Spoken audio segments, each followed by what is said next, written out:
And VOD watchers, it has been a little bit since we've either streamed or uploaded to the VOD's channel, so regardless of which one you're actually looking at, it has been some time, so welcome back.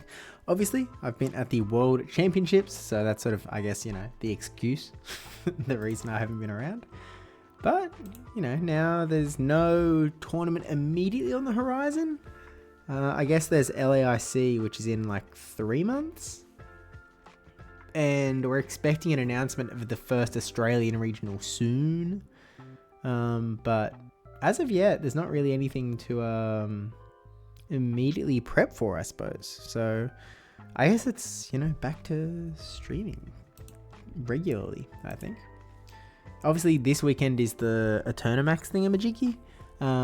I guess I already have some Eternamax shenanigans because I was in Anaheim where they sort of early released it. But in general, yeah, I guess I might be busy tomorrow. But other than that, let's tag in the Discord at Stream Chatters. We're back from Worlds. Cleaning stream, question mark, send. Okay, there we go.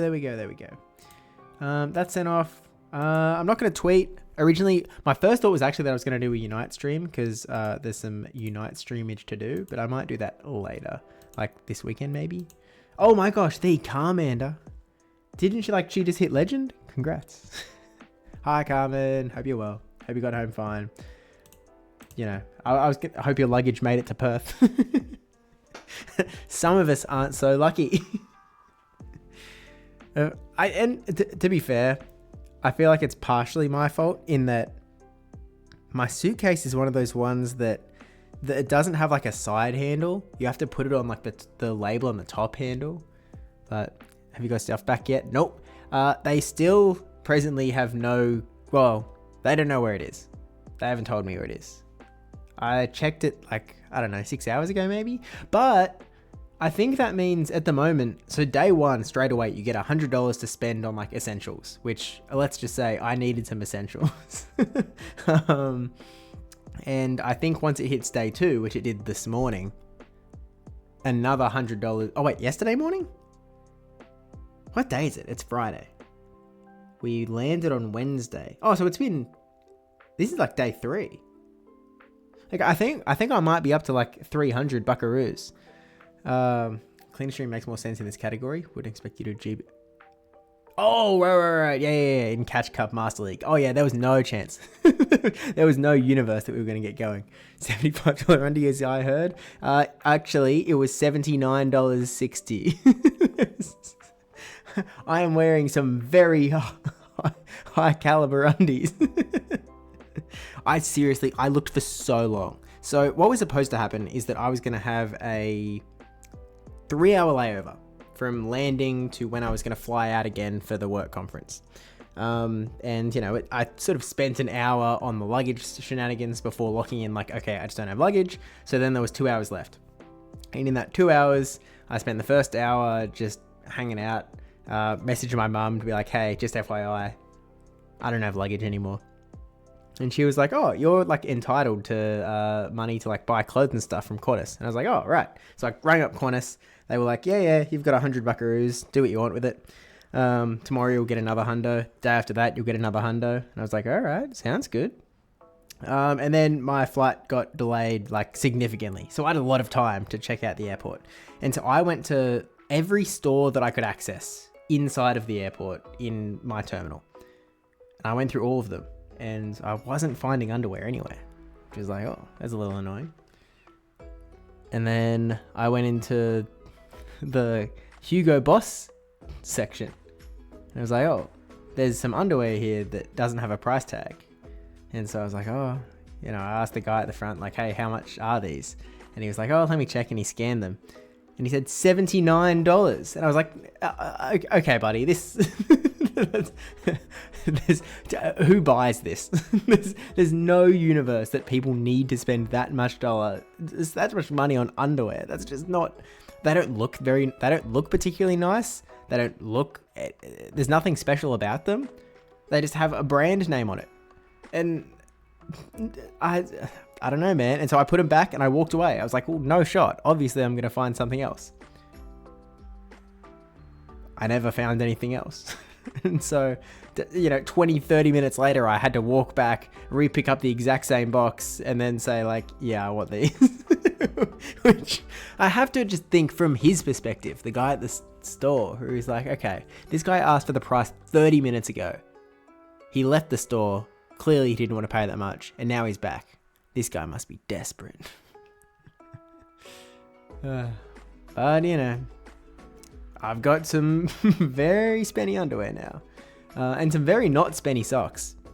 I mean, they weren't cheap, but unfortunately the really cheap socks were ankle socks, and I don't do ankle socks. I don't like them. I need a bit of length on my sock.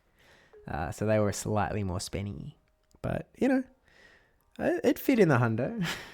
So, I think tomorrow I'm going to be going out to buy some shorts. Because I'm down to one pair. I just have one pair, I think, of real shorts. Tomorrow I'll be wearing pants, I guess. I want to be wearing shorts, but may not be possible, unfortunately. You didn't try that there's no price tags, they must be free? Look, I don't know about you, but I wasn't looking to take any risks in the airport. Kind of needed to get to my conference. Thomas added a name to my other name since I'm only watching Pogo streams. Trainer Thomas. Well, fair enough. Welcome in, Trainer Thomas. I guess you're officially a trainer. Congrats. So basically, aim-ish. Well, there's not really an aim for today. It's really just a little bit of a back to form type beat. My storage is a little bit full after Worlds, and obviously this weekend is the sort of Eternamax raid thingamajiggy. So it's kind of just I probably will need some storage, I guess. I do have some other Pokemon Go. I've got a secret Pokemon Go plan that I think is being enacted tomorrow. But that probably won't get released for another week and a half. Actually, maybe it's longer. I don't know. There's something. I'm pulling some shenanigans in the background, but that's all gonna come soon, I guess.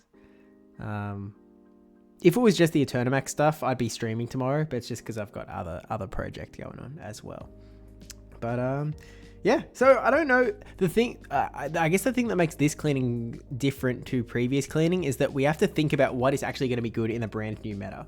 And so there's going to be random Pokemon that all of a sudden I actually have to care about and not just instantly transfer. So if I just sort by number and I just go age 0 to, 30.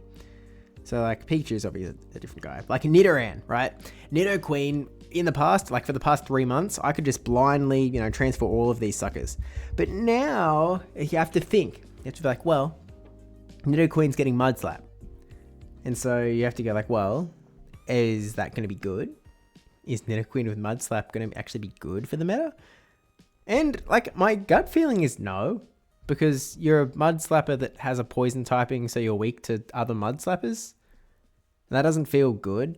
Marowak just feels like it strictly outclasses you, so I don't think it's going to be good. I don't know what the counts are. Whoops. I spilled a little bit of water, but we're fine. We all survived. What's the counts on Nidoqueen with Mud Slap getting to Poison Fang? Nidoqua. Custom. Let's put in Mud Slap. With Mud Slap. Oh, it's 4, 4, 4, 4, 4, 4, 4, 4. Okay. You got your Eternatus right? Yes, I did. I've got Eternatus is hanging around. He's hanging. He's got really terrible, atrociously bad IVs. But I have it. I have the dreaded orange dot. Does that mean the stream connection is bad? What do you mean the orange dot? I don't know what orange dot you're talking about. The dreaded... Oh! Cleaning stream, right. Full storage. Oh.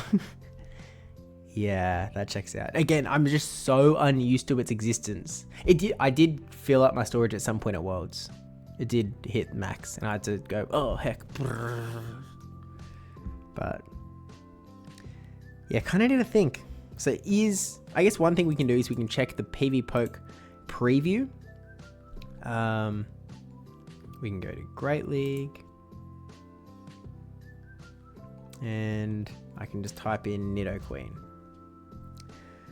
Nidoqueen is down at rank 189. If I type at Mudslap, I mean, higher than another rankings are Gastrodon, Golurk, Marowak. Golurk? What the heck is Golurk doing? Marowak, Claydol, Toedscruel, Shadow Donphan.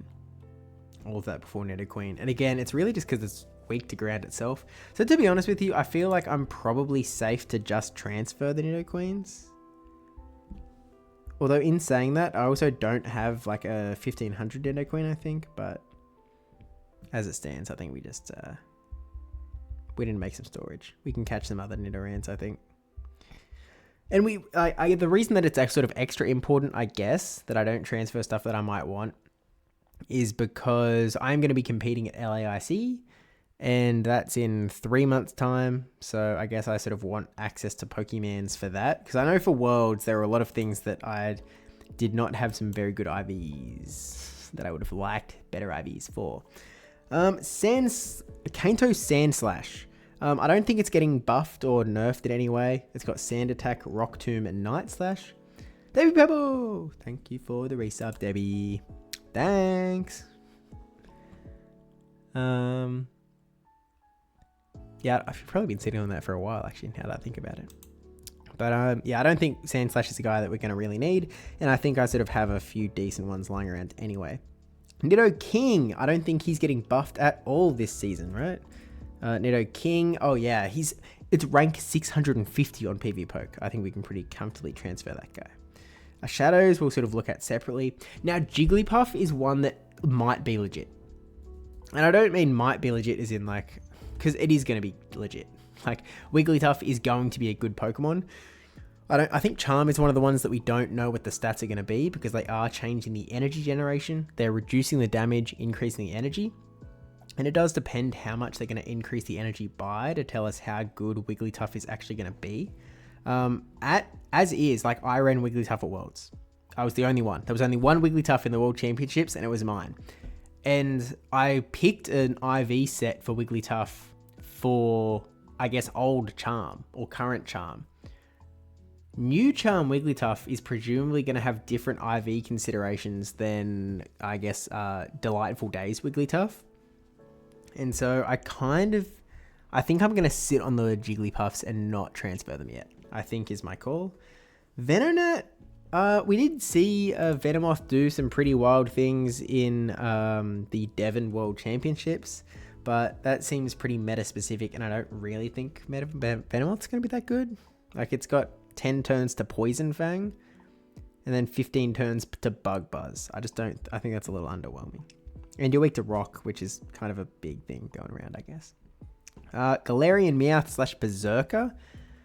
Berserker's not getting any buffs, right? It's got Shadow Claw, Close Combat, Trailblaze. No buffs.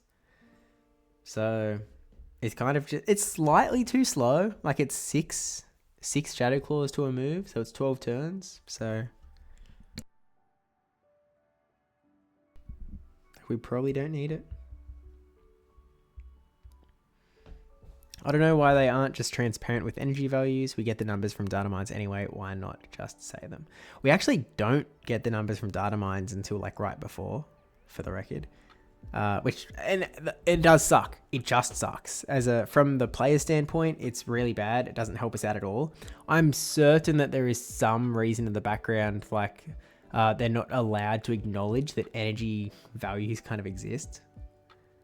That's sort of my assumption, in the same way that the video game series, like the main series games, they don't really acknowledge IVs. They exist.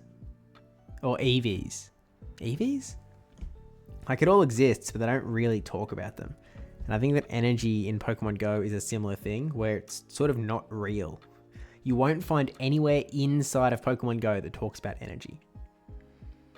It's sort of this fake thing, so unfortunately I don't think we'll ever see it. Now, Mankey with Primeape and Annihilape is sort of one of those ones where, like, oh, drink water can do. Here's one I prepared earlier before I spilled it all over the table. Whoopsies. Whoopsies.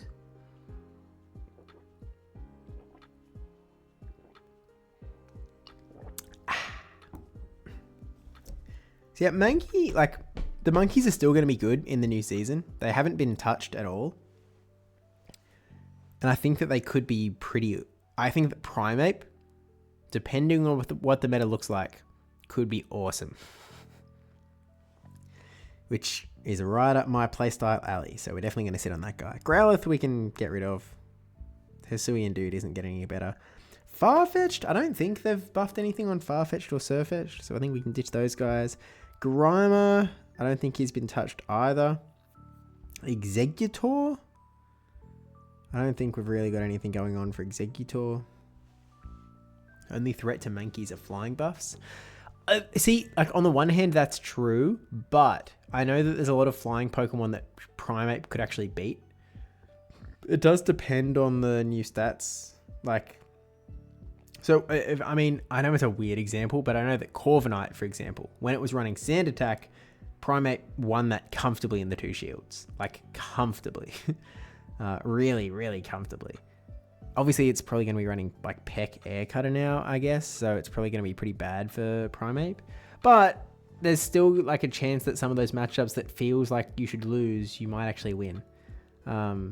We just have to wait and see what the stats for a lot of those moves come out to be. But... you know, it's not, I'm not confident enough that Primeape is going to be bad that I'm going to transfer all of my monkeys, is basically my take at the moment. Cubone is at a similar spot. I know that Shadow Cubone is like almost guaranteed to be the guy, but I think regular Cubone is going to be a little bit useful in the new season, so we'll just sit on these 4. Alolan Marowak is another one that is getting a buff. We don't know how impactful that buff is going to be. I don't think that its typing is super necessary in the meta. The fact that it's weak to Ghost and Dark is a little unfortunate. Fire doesn't do a ton for you, I don't think. Like if Scizor was the #1 Pokemon in the meta, then maybe. But Scizor usage kind of dropped a little bit. Corviknight has Air / not Peck. Oh, right. Got it.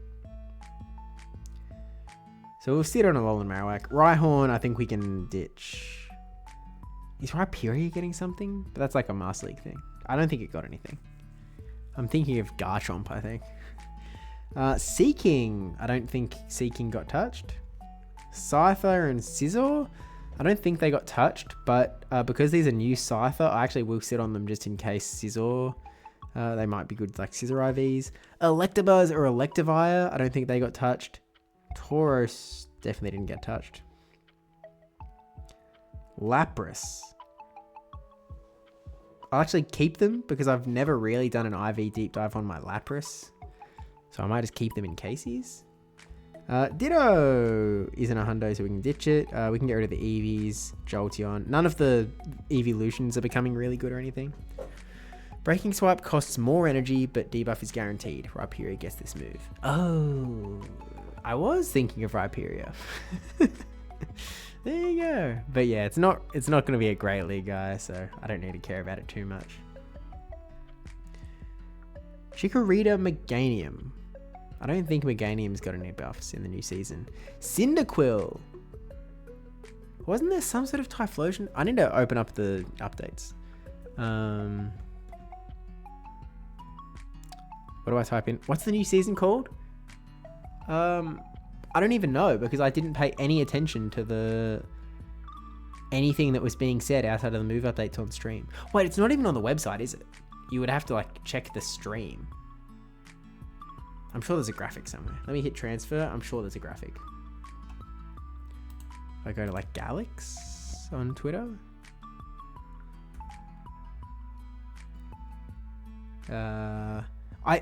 Okay. I always forget which letters in Galix's names are numbers. It's G47X. August content update, Eternatus. Wait, he was at Worlds? Oh, I missed him. I don't think I got to meet him. That's unfortunate. Max Battle tier. Did he not make a move update graphic? He didn't. Oh no, this is just a lot of Eternatus posting. Maybe there's one hidden down here somewhere. No, I think he didn't make one. Who did make one? Who made a graphic that I can go to? Does, like, I don't know, Game Press have something?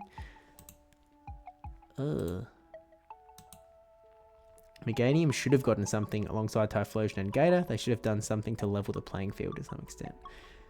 I mean, I don't know. They'll all be buffed eventually. I'm not too stressed. Oh, Game Press is like shut down. They haven't tweeted since 2020.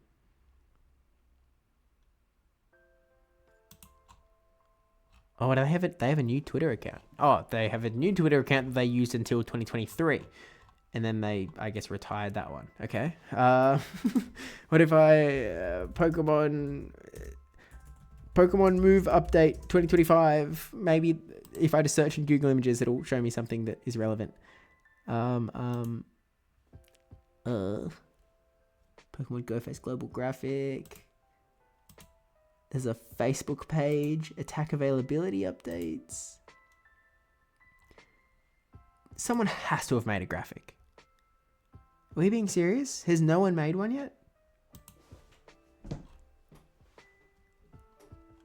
It's really annoying. It's really annoying. Oh, man. Yeah, I'm just clicking around on, like, graphics, and I'm seeing a lot of old ones. More specifically with the current Team Rocket Leaders, they put the 3 Johto starters in them, but Meganium still can't keep up with the times. I mean, the Rocket Leaders are usually pretty useless. Like, I feel like most of the time there's like one good one. I think it's just coincidence that we have 2 good ones, really. I mean, Meganium used to be a lot better than Feraligatr and Typhlosion combined, so you could argue that Meganium had its time in the sun for years. Don't think there's a graphic? That's so lame. Okay, I feel like Tristan posted in the Discord somewhere just like a Google Doc or something that had the list of changes in it. Otherwise, oh yeah, okay. Here's a Google Doc. That's so annoying. Okay. Oh, there's a lot as well. Okay, so like attack changes, Aura Sphere, Body Slam, Weather Ball, Charm, Confusion, Breaking Swipe, Dragon Breath, Dragon Claw, Dragon Pulse, Dragon Tail, Aerial Ace, Drill Peck, Peck, Sky Attack, Ember, Flame Wheel, Gyro Ball, Steel Wing, Leafage, Seed Bomb, Rock Slide, Smackdown, Scorching Sands, Volt Switch, and Water Pulse are all being changed in some way. And then there's a massive list of Pokemon that are getting some new move. Salamence, Incineroar, Turtonator, Shelgon, Salamence, Garchomp, Turtonator again, Torkoal. They've actually got this one the wrong way around, but it's supposed to be Altaria. Empoleon, Komodo, Fearow, Dodrio, Xatu, Togekiss, Charizard, Alolan Raichu, Xatu, again, Galarian, Slowking, Victini, Delphox, Aromatisse, Druddigon, Tyrant, Tyrantrum, Hakamo-o, Crustle, Flygon, Krookodile, Nidoqueen, Torterra, Pachirisu, Swift, Kingdra, Dodrio, Komodo again, Raikou. Oh wait, it keeps going. Celebi, Latias, Latios, Jirachi, Slowbro, Galarian, Slowbro, a third time maybe? Gengar, Quagsire, Sableye, Toxicroak, Mienfoo, Mienshao, Incineroar again, Passimian, Venusaur, Dragonite are all getting new moves. You know what?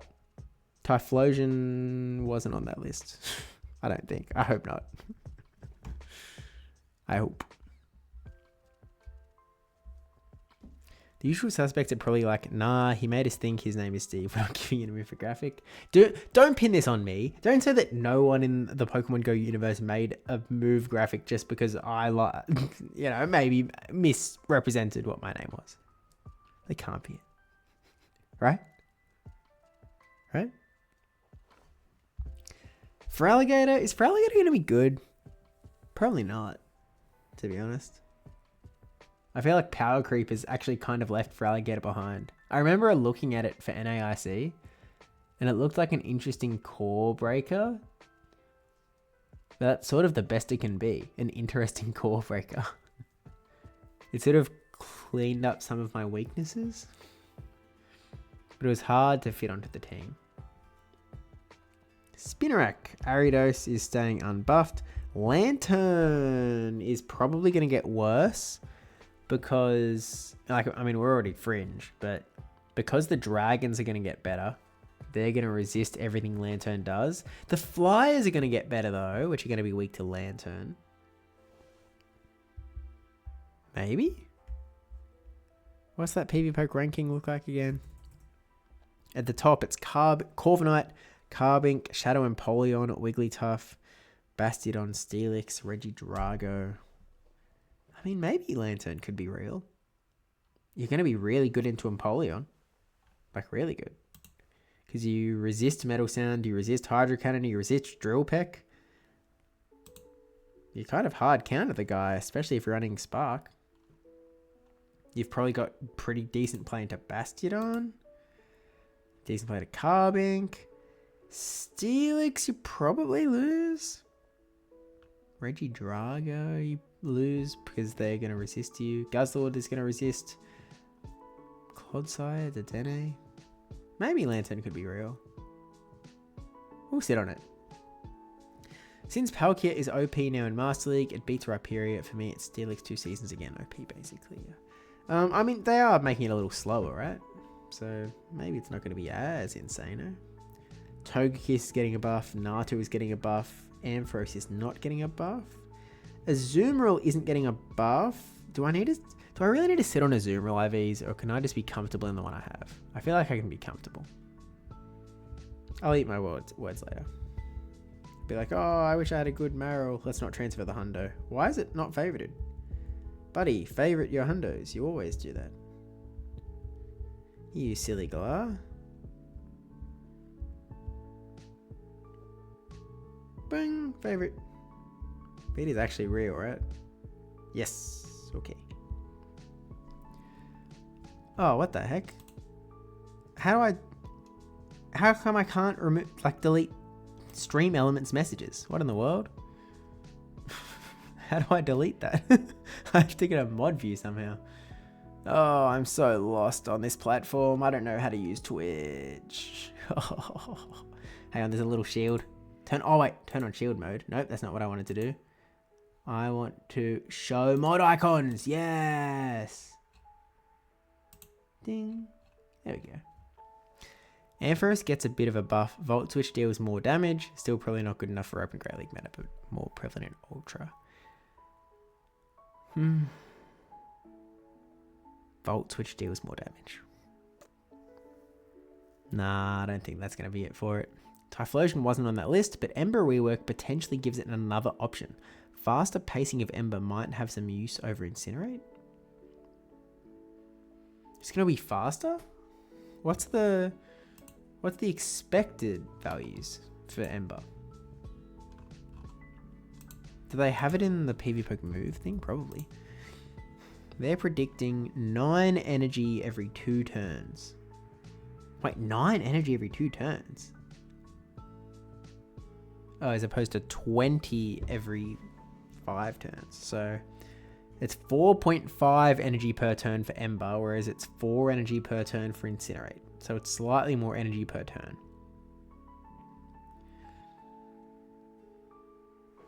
In practice, what does that look like? Like, what pacing does that give you? Let's find out. Typhlosion. Let's give you Ember. Ember to Thunder Punch, you'll be 5-4, 5-4. So you're technically faster. You're 2 turns faster every 2 moves, which it's very rare that you'll ever throw more than 3 Thunder Punches.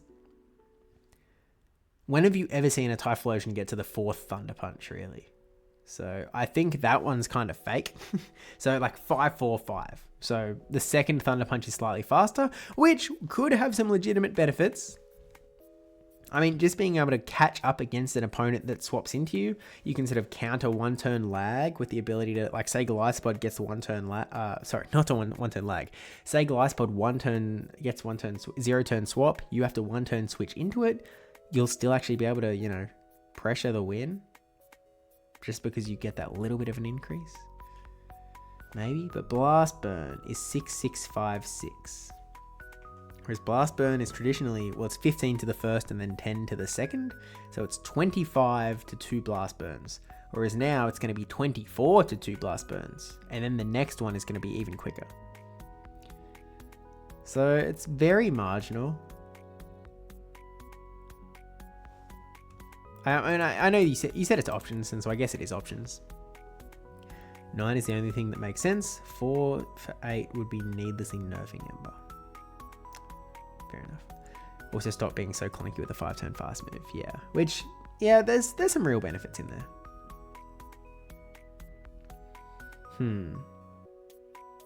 I guess it could be real. It's a pretty big damage downgrade though, yeah? What do we do? Ember does 2 damage per turn. Where Incinerate does 4 damage per turn. So you're doing half the damage for a very slight increase in your pacing. Which 6 months ago, I would say obviously Ember is the way. Because it was really just all about throwing charge moves. Drink water. Yes, Debbie. No.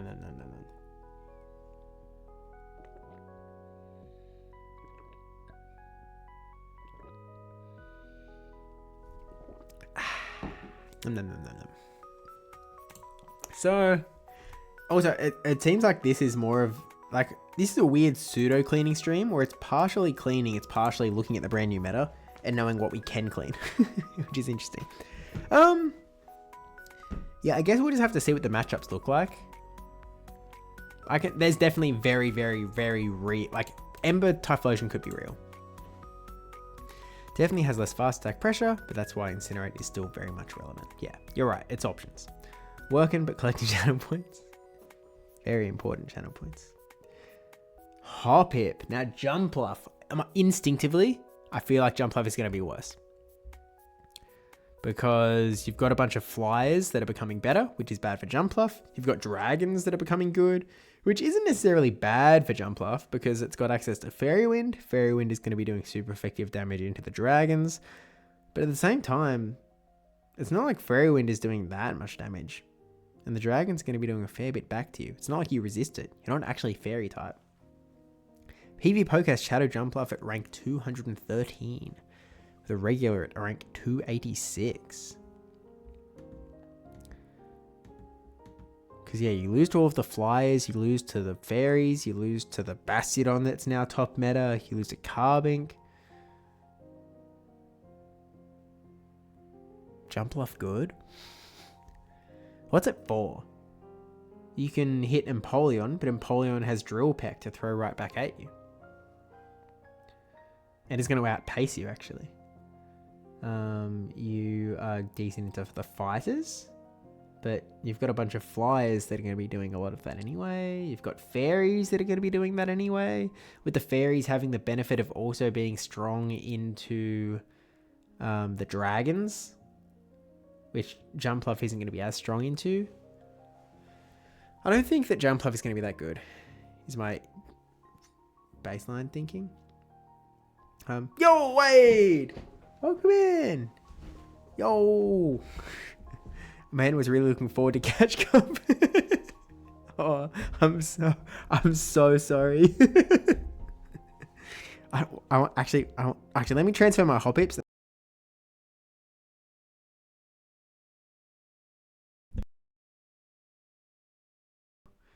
Okay, there we go. Wait, no, I still can't hear me. Oh, wait, I'm back. I can hear me now. What do I guess? Who is inviting me to raids? I missed it. Oh, I don't have this guy, I guess. Yeah, what do I even have for Catch Cup? My new Annihilate? Oh, wait, we actually have a few Okay, we have... I have 2 built Pokemon, and this one currently has 2 fire moves, because I was originally going to use this for this Talonflame for Worlds. So I kind of only have 1 built Pokemon. I have Pokemon that can be built, but, you know, still. When is a cleaning stream purely cleaning? This is very true. Aerialate's got nerfed to 60-45 at best. Yeah, it's still fine, I guess. I'm curious about Pignite. He's got Ember for a fast move, Flame Charge, and Rock Tomb for charge moves. Pignite. It's firefighting, right? I think that one thing that's really going to get in its way is that the dragons are really going to do quite well into it. The dragons are probably going to be pretty big in the new meta, which is kind of dangerous. What's Pignite's pacing with Ember? Who knew that you would have to take Pignite seriously? Okay, well, it's ranked 442 on PvPoke. It takes 6 embers to get to a Rock Tomb, 6 embers to get to the Flame Charge. I think its stats are bad. I feel like it doesn't have good stats. I don't know. Spammy, flexible, shield pressure, momentum, less bulky. It doesn't have a lot of bulk. Also doesn't have other move options. Rock Tomb, Flame Charge. Being weak to flying is such a downside in the new meta, I feel like. Because all of the flying types getting super buffed and the dragon types are also getting buffed and you're not good into the dragons or the flyers, I don't know that Pignite has a place. Because obviously you can say that you have Rock Tomb, so Rock Tomb is going to be doing super effective damage back to the flying types, but it takes you 12 turns to get there, which is a little bit slow. It's not super slow, but it's on the slower side in a meta that is getting faster and faster and faster, apparently. Power creep is real. And they're going to be able to doing a lot of fast move damage to you. And you might not survive very long, to be honest. You have fire damage for Corviknight, I guess. And if Corviknight ends up being the #1 flyer, then I guess Pignite's got some moves like Jagger there. But I guess my question is, like, why would you run Pignite instead of Typhlosion? Typhlosion is kind of just like a better Pignite, no? Because you've got flying coverage with Thunder Punch, which is going to be even quicker. Not only is it, even if you run Incinerate, would it be 10 turns instead of 12 turns to get to your moves? But with Ember, it would actually be 10 turns and then 10 turns, then 8 turns. Then 10 turns, then 8 turns to get to your Thunder Punches for the flying coverage. So I feel, and I think it has better stats as well. So instinctively, I feel like Typhlosion is probably just a better Pignite. Curious as to how many Catch Cup teams would not include Shadow Giratina. Oh, true. I'm just sitting on that guy, hey. Oh, mine's so bad, though. It's so bad. It's so insanely bad. It's 1463. Oh, it's so bad. Oh, and I only have the one guy. At least I barely removed Frustration. I almost forgot. It was like 13 minutes to midnight. I was in a hotel at a social in Anaheim, and I was like, oh, heck. I need to remove Frustration from Giratina. I feel like Flame Charge works better with more fast attack pressure. Yeah, that's true as well. I think that Ember sort of wastes Flame Charge's potential a little bit.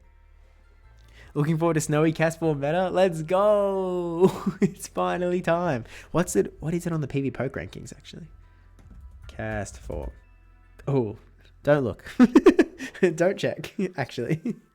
Although it also has really good pacing. It's 5 to the first one, 4 to the next. 5-4-5-4. That has potential. In a flying type meta, hello? In a dragon type meta, hello? Against flyers and dragons? I believe that Snowy Castform has real RPS potential in the new meta. Real.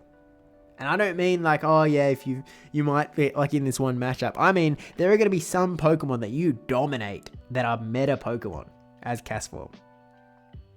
I think that's real. Unfortunately, I guess Corviknight's kind of annoying. It is kind of annoying. My friend has one that goes to 1501. Bruh. Oh lol, I still haven't finished rocket research. Oh man. We'll get there, hey? Look, it is one that you really want to make sure you finish before they bring out the next rocket research and you end up with some useless Shadow Legendary instead of Giratina. You really do want Giratina. Give me a non-ice move, please. Yeah, really necessary. Honestly, as soon as it has a coverage move, I feel like it becomes so much more legit. I like the look of Rainy as well. Good into fire and flying. It is going to get stuck against the dragons. And I think the fact that it takes so long to get to the it's Thunder move, right? It's Thunder? Thunder. It takes 20 turns to get to Thunder. That's a lot of turns, man. That's a lot of turns. It also takes you 12 turns to get to the weather ball, which is kind of annoying. As opposed to Snowy Castform getting to it in 10, then 8. Normal Castform sort of got the best of, or the middle ground, where it's throwing it in like 9. Oh wait, Sunny Castform throws it in 8. It's just straight 8. 4, 4, 4, 4, 4, 4, 4 for life. And then 9, 18 turns to the solar beam. I don't know. And it'd be running Snowy Castform over Alolan Ninetales because Wade is coping. I mean, like, for the only real reason is because it's funny. That's kind of the only real one. But you could make up reasons. Yo, and Emma, welcome in. Good morning, good morning. Welcome back to the stream. We are live once again. I'm so far behind on that 1 hour per day thing. So far behind. All of these tournaments have not done well for it, but I will catch up. Like I still have the goal, right? Whoa.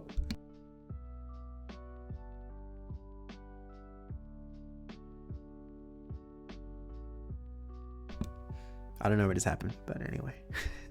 How do I make these messages stop?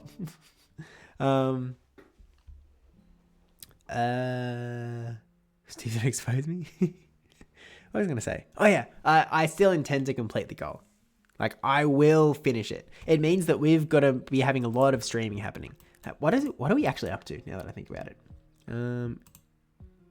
It's in the spreadsheet, I believe, that is titled G'day Battlers Views. I think that's the spreadsheet it's hiding in. Hello, I literally woke up. Real good morning then.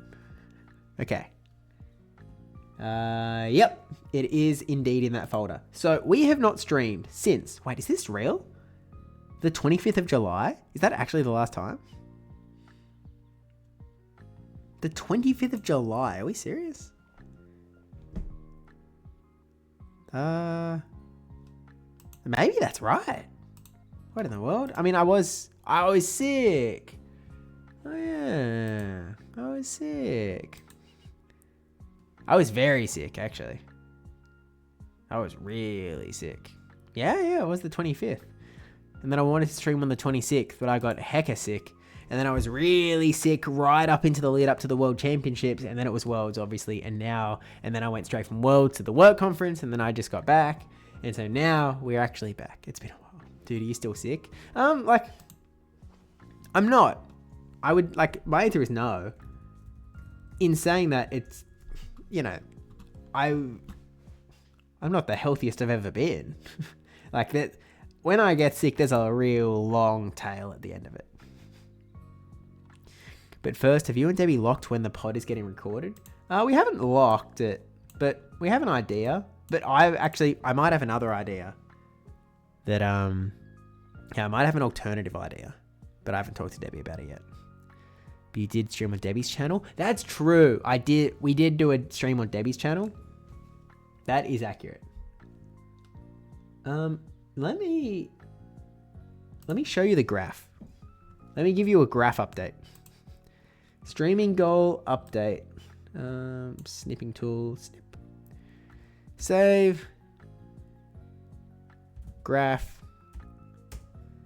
OBS. Add image. Graph. Okay, so for those that are not aware, we set a goal at the beginning of the year to stream for 200 hours. I think the goal was streaming for 200 hours this year. Now, it was very clear that we were going to hit that goal by a country mile. And so I was like, well, we need to up the goal. So we upped the goal to essentially 365 hours. So 1 hour per day. And this is what the graph looks like at the moment. So you can see that we've had a little bit of a flat period. We were doing pretty well. And then we had a flat period for the South African tournaments in Melbourne, and then we had a flat period for NAIC, and then we had a flat period for being sick and for Worlds. We've had a lot of flat periods and not a lot of streaming recently. So we have some serious catch up to do, to say the least. How far behind are we right now? We are, as of yesterday, we were over 40 hours behind. Yeah, so we have a lot of streaming to catch up on. That essentially means like, well, how many hours are we? We're at 191. So between now and the end of the year, I need to stream for 170 hours. Which is a few. There's a couple. It's a couple of hours, that's for sure. Definitely a couple. I've been sick for like a month now. It's been awful. It's finally going, which is nice. Yeah, it is. It does suck. And, you know, obviously it's going around for sure. Which is kind of annoying, but hope Ollie's been doing fine as well. He went from catching colds to catching flights. If he caught any moves at Worlds, he went to that too. To be fair, I think I went from catching flights to catching flights to catching flights to catching colds to catching flights. Drink water easily. Yes, sir.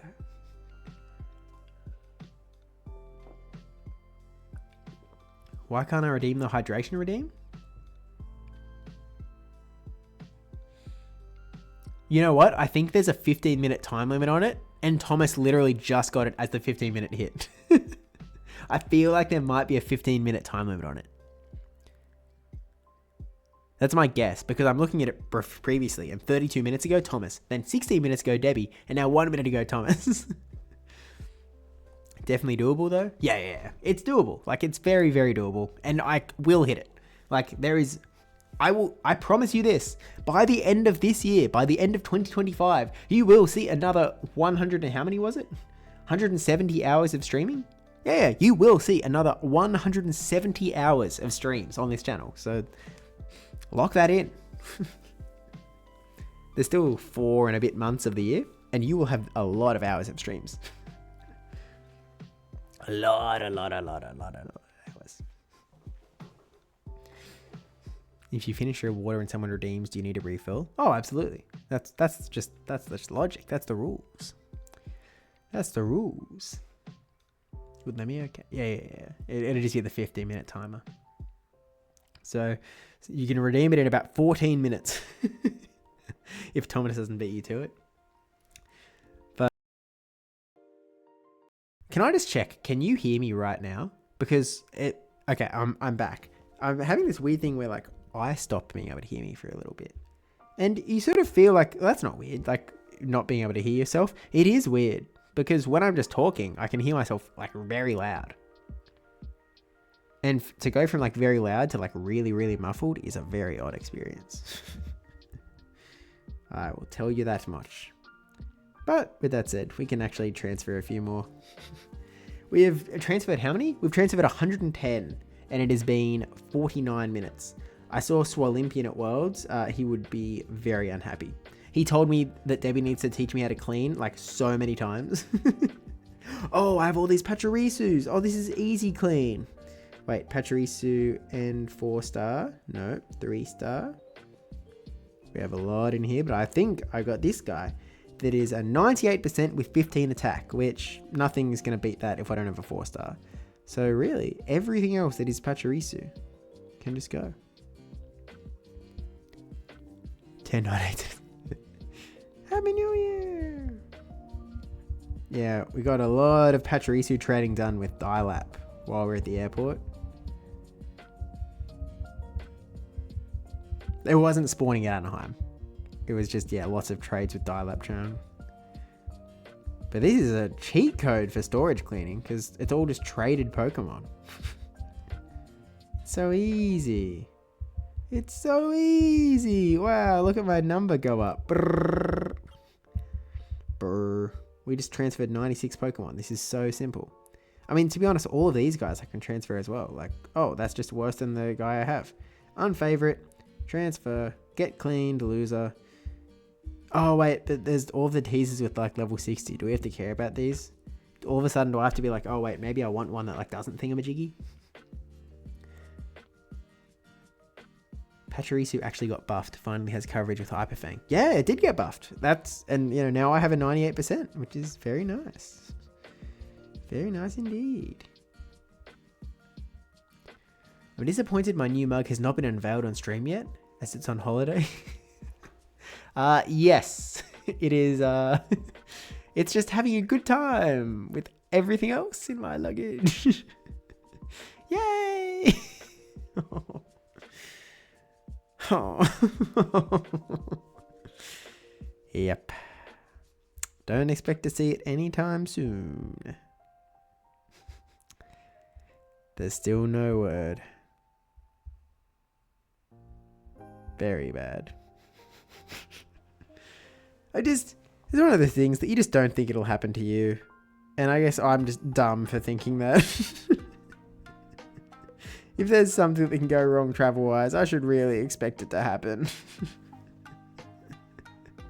Hashtag forced mug. I mean, welcome in, Woolshed, but it's sort of the other way around. Like, was forced onto me, I guess.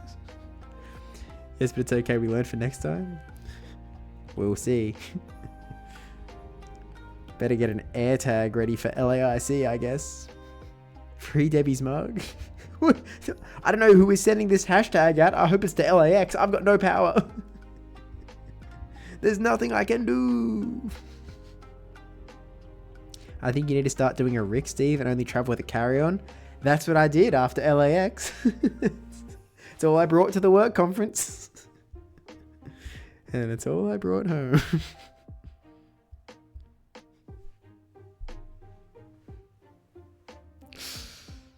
Yikes. Thank you, Greg, for the PJs. Yeah, massive shout out to Fortois. The PJs came in clutch. Because I was literally thinking, I was like, oh, am I just going to like... You know, I had a room to myself. I was like, am I just going to sleep nude? It's kind of cold. And then I went, oh, wait, I've got pajamas in the bag. Let's go. Thanks, Greg. It really came in clutch.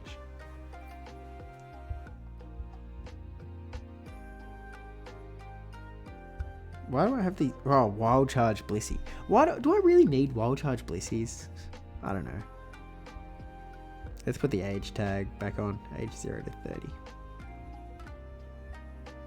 And just scroll in here.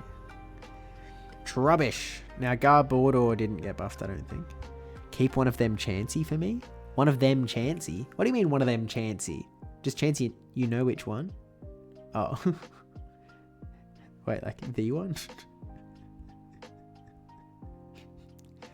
The special one? Minchino, I don't think it got buffed. Gothitelle I kind of want to keep for like a Wolfie Perish Trap team. But I think I might have a decent... Wait. Show of Evolutionary? Oh yeah, I've got a rank 43 sitting here. That goes to 1500. I feel like I had a quest to power up stuff. I did! Charm buff for the mouse? Oh, right. Oh, that's true, but like, it's like everything with Charm is getting better, and it's not going to make that particular one better, right? Well, it's not going to make it outclass all of the other ones, right? It's still going to be worse. Wait, is this thing a rank 3? Is this a rank 3?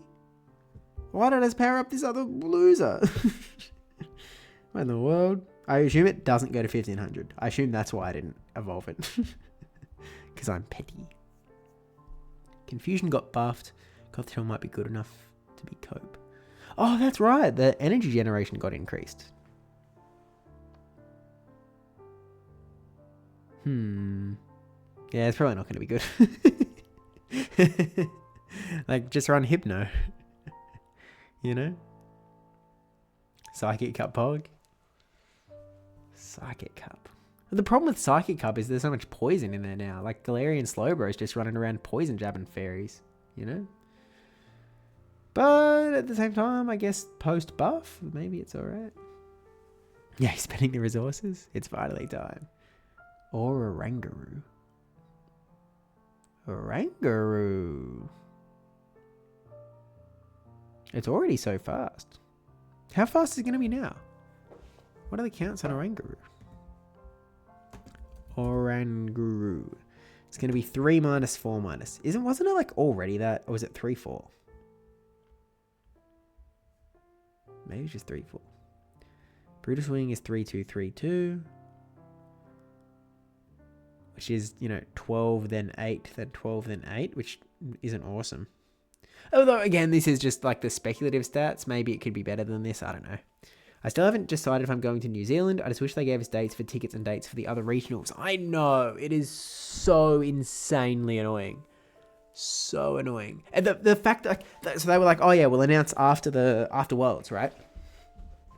And now it seems like they're saying they're only going to announce one. Like, what's that about? What do you mean? Did they not literally say they had all of the dates locked in? Was there not literally a message that they said a while ago? Like, hey, all of the regional dates are locked. We just have to wait for the next announcement date. Why are we... I'm hoping that it's a miscomm. I'm hoping that it was just written a little bit wrong and that we're going to have all of our regionals announced, because that's baffling. It is just insane that we would only get one announced. It's just ridiculous. I don't get it. It's incomprehensible. What's the reasoning? If you have them all locked, just tell us. How are we supposed to... Let me keep deleting these as well. I've clearly clicked a button accidentally. I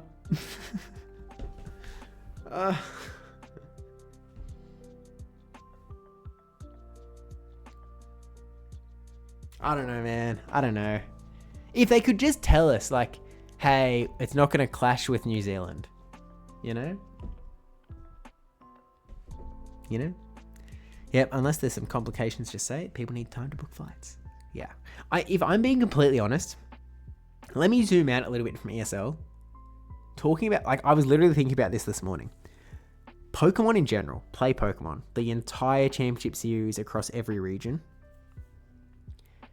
I feel like they're not very respectful of the fact that people need advance notice to book stuff.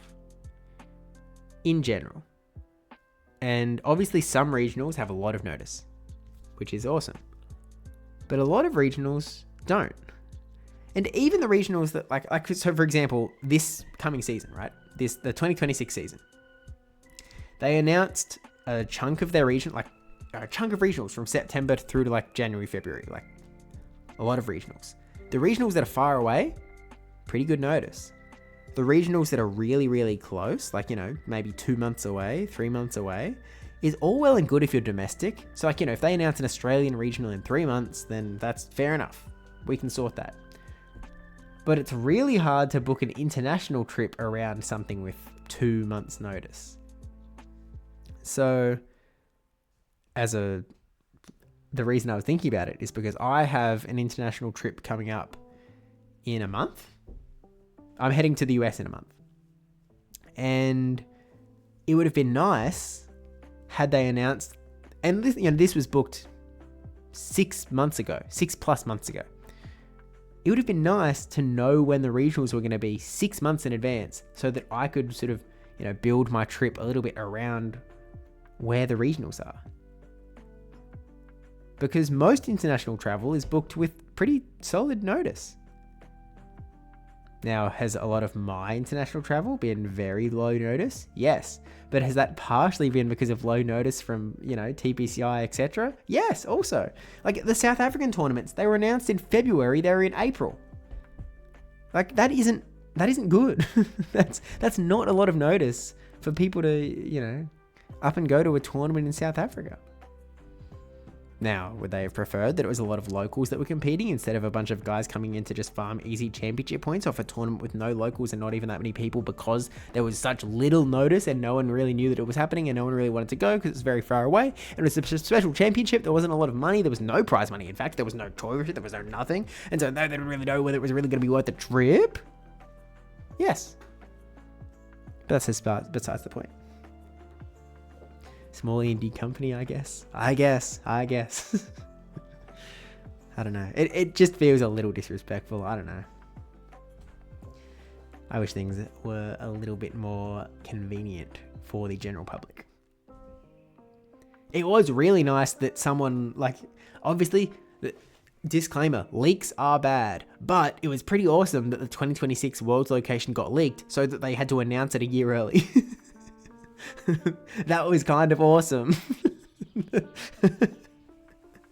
Because it's really nice to have that, like, real extra, announcement booking time. I'm nervous about New Zealand numbers. Yeah, that's cooked. The fact that we don't know what the number's going to be, which is cooked enough. But the fact that we know that it's not going to be a big number is kind of scary when we don't know how many people are going to be attending. It's going to be the most accessible tournament ever for New Zealand. Now, I know that there's a few of the top battlers that aren't planning on attending at the moment, but there's also some guys that aren't top battlers that are intending to go because it's a chance to go to New Zealand. I've been talking about it for years. I was waiting for the excuse to go to New Zealand. I was like, oh, can we please have a tournament in New Zealand again so that I can just have the excuse to go? And then I ended up, going in May for the first time anyway. But, if I end up going, I think I'm going to try for TCG first and go second. Honestly, I'm really thinking similar. Well, I'm not quite with you. I haven't made that call. But it is really something I'm thinking about as well. I'm scared it's going to be like a 16 for go and I don't want to take a slot. I was thinking about it when it was 32 and I was like, I wouldn't be too worried about taking a slot. Because kind of do what you enjoy, But you could argue. Let me put it this way, Wade. The number of people that will want a slot in TCG and the number of people that will get a slot in TCG is going to be more bad than that same calculation for Go. So a slot in TCG is going to be more valuable than a slot in Pokemon Go. Would be my argument. We didn't even cap 64 in Melbourne, 32 in New Zealand. It's going to be less valuable, I think. Now, you're right that it could be 16, which would be insane. Wait, doesn't that mean top 4 only would get points? That's so crazy. It's very possible though, which is kind of wild. I'm 2 for 2 top 4 in locals for TCG so far. Let's go. Pretty sure I can get close to maxing my TCG local points. That's so awesome. I ran into Brent Tonneson in the airport at Sydney because he was on our flight, turns out. And I did say hey, start seeing you with some cups maybe. I really do want to play. I just need I need a deck. I need to put a deck together. And it's so hard when you can't adjust it. I feel like I need to buy a deck and then I can't move because then I need to buy more cards if I ever want to shift. Pardon you, sir. Pardon me. Sorry. Yeah, but I'm not going to qualify for Worlds in Go, so I'd hate to take a spot from someone who's gunning for it. I mean, come on, man. You never know. Tune in to any stream from me, February 2025. I'm not going to qualify for Worlds. There was actually there was a really specific stream that I bookmarked because I wanted to include it in the how I qualified for Worlds video initially, but it sort of broke up the flow of the video, so I didn't put it in. But it was when Cola was in chat and we were talking about the Johannesburg tournament, and I was sort of mentioning in the stream oh, I'm kind of tempted to go, but I'm not going to qualify, so it feels is it really worth it? It was well, Steve, little do you know. Little do you know. I finished all of Danklin's content. He's so awesome. I saw him briefly at Worlds. We were in the queue for our competitor badges together. I think I just yelled at him yo, it's the Crustle guy. Dragapult deck is cheap. Yeah, I think Dragapult is probably the way to go, I guess, because I also understand it the best. Maybe you can try to qualify to host Worlds. I'll cast. I think that I can pretty confidently say that I will not be casting Worlds 2026. Maybe this season I can, get good enough that, I don't know, I'm at least...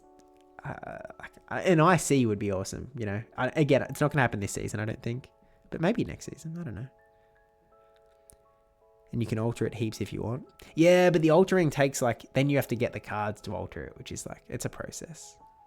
Online stuff is very... I like TCG Live, because I can just adjust cards on a whim. But the fact that I don't have access to any of the cards... most of the cards I own are the ones that, were sourced for that previous deck. Also run some of the same Dusclops cards as your old deck, I think. Yeah, there's different variants of Dragapult. The Dragapult Dusknoir deck would save me some cards, for sure. I mean, to be clear, I want to do it. I want to play TCG in IRL. It is it's kind of on my to-do list for this season, essentially. It's a priority. Obviously, the Go regionals and stuff are the bigger priority. LAIC would be a bigger priority. If Auckland was TCG, it could be cool, though. To be honest, if I was competing in TCG for Auckland, I would absolutely be hitting up Tim Danklin, being like, all right, brother, set me up. Tell me what to do. Put me on the puppet list. It would be cool. I'd enjoy it. I've also really been thinking about doing the same thing that he did in the TCG local, in a Go local. I've got some plans. Chingling. Nah. Wait, do I? Oh no, is this all of them or the last 30 days? Oh, this is all of them. I can't transfer all of them. Come on. Do a limit. Yeah, it's a lot hard. Obviously, it speaks to the accessibility of the game, but I've really thought it through. It is just so much harder and more annoying to get a team set up for people in Pokemon Go than it is for TCG. Even just in the fact that to trade new Pokemon to them, they need to it's a special trade, and you can only do so many special trades a day. So you would need to meet up again and again and again just to trade the Pokemon. And then it's also way harder to actually do practice. So in TCG Live, you can just keep playing on TCG Live as much as you want. Pokemon Go, you'd have to get okay, so here's an Adequance's server. They host them at these pretty bad times for Australia, but this is when they are. It's kind of tough. You need to do it timed with a Go Fest or something? I guess that's true. Yeah, I guess. Kind of annoying though. Kinda annoying though, don't you think? I think I'm giving up on the dream of regular Drapion. You need to trade with 0-star friends as well for some ones.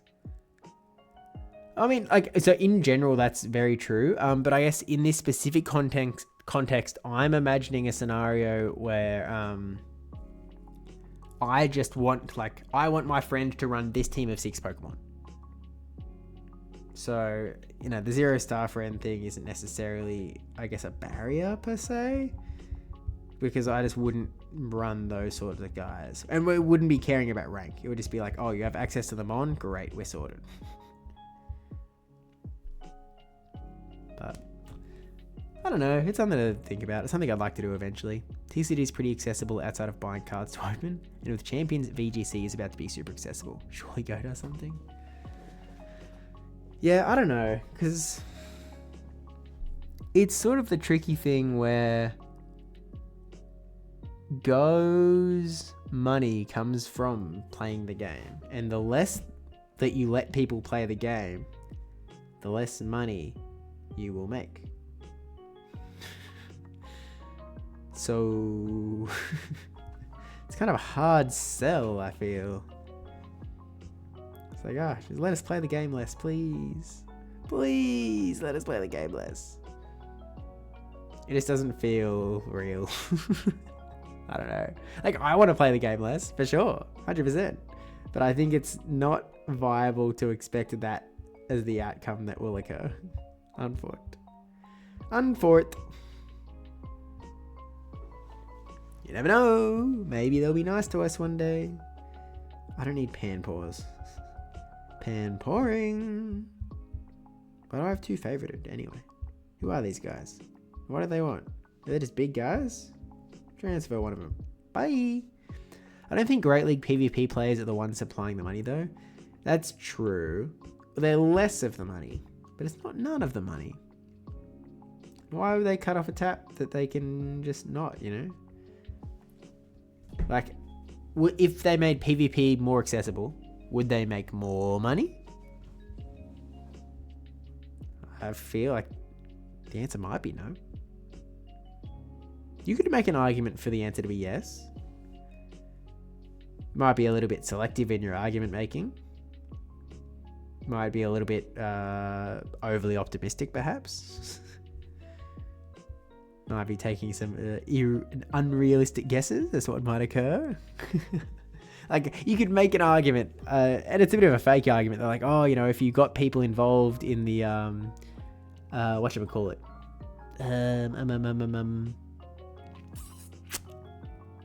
If you got people into the PvP ecosystem, they'll be loving the game more, they'll get into the community more, as a result they'll play the game more. If they play the game more, they spend more money, maybe Niantic makes more money. You could make the argument. It's probably not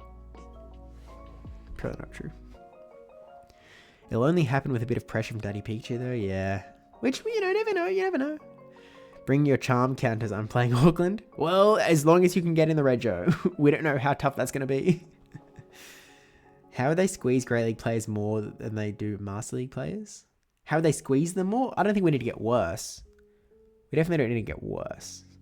We just, you know, we'll see. Charmer's back, let's go.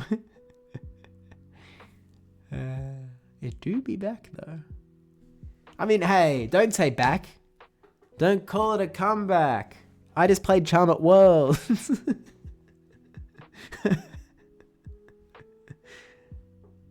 And it was an asset for sure. Charm got buffed. This means Dashbone is stronger now. So like, it got reworked. It will do less damage, but it will generate more energy, meaning that it's a more useful move. I'll see you closer to the date. Yeah. Well, it's going to be a whole new meta, right? Yeah, it's a whole meta update away. So they could like re-nerf Charm into the ground. They could make some other super anti-fairy good. They could make some other new fairy move that is going to be god tier. We don't know. Fairy Wind could be the god. We'll find out in the December move update.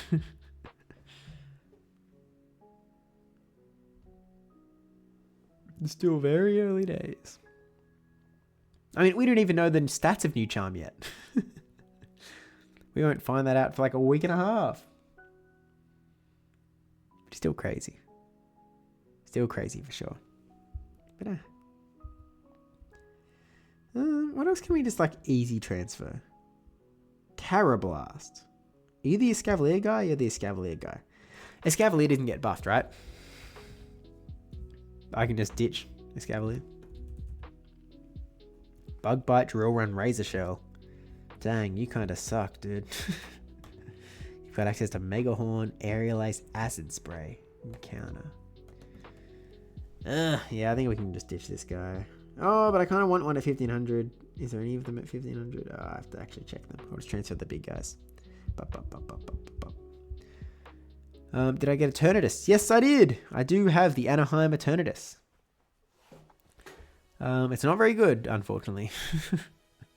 I waited for Matt Crossell and 5 Charmers. Oh. We're in a team with Dashboard and it munch through teams stupid easy. It does do that.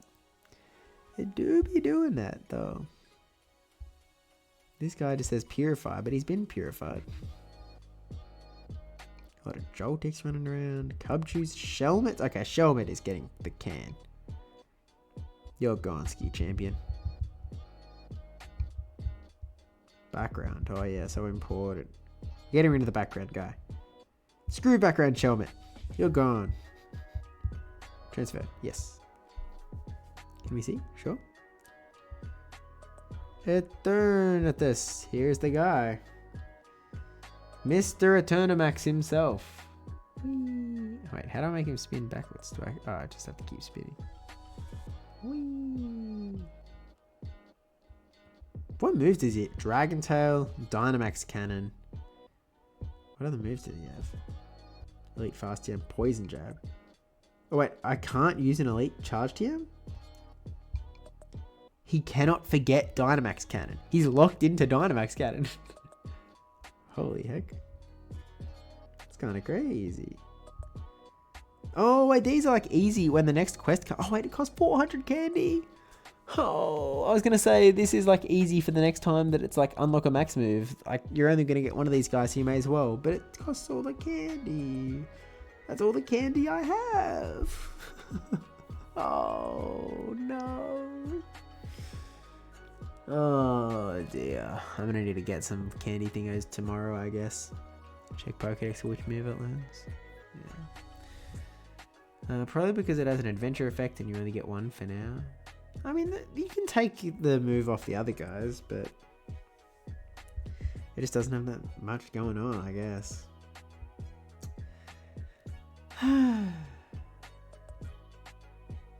Anaheim, California. If I had a lot more dust, I would just click the new attack button, but I only have a melee. And I'm going to need to burn that in the new season, I assume. I assume.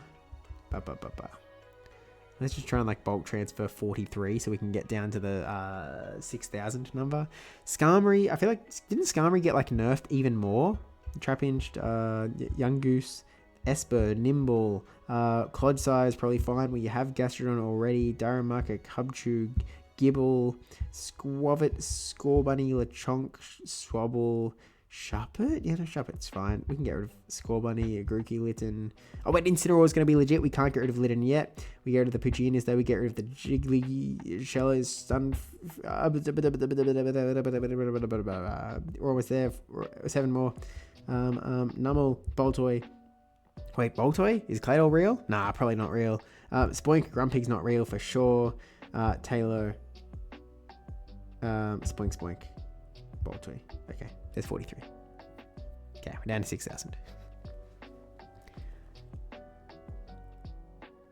It's nice to love something bread related without my stomach. Stealing nerfed but Sky Attack buffed. Yeah, it doesn't make a Skarmory good, I don't think.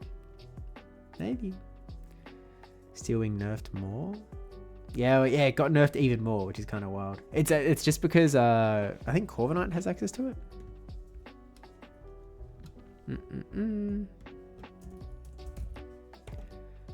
Corviknight.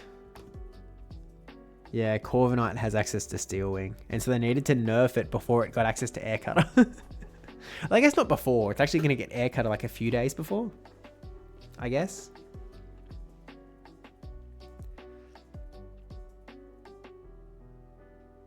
You got the resources to build a teapot yet? I don't think I have a good one still.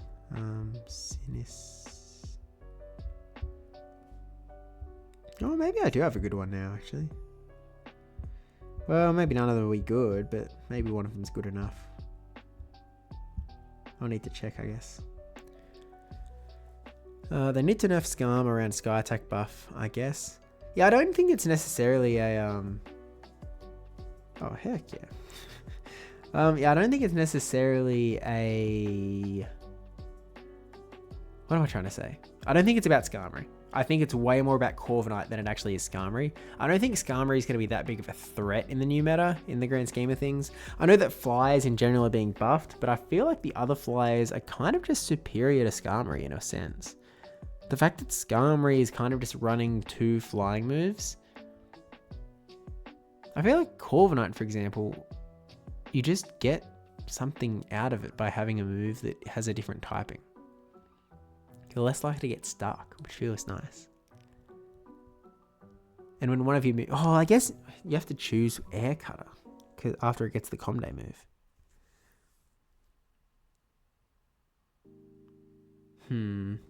Tricky. Tricky. Why is there no name here?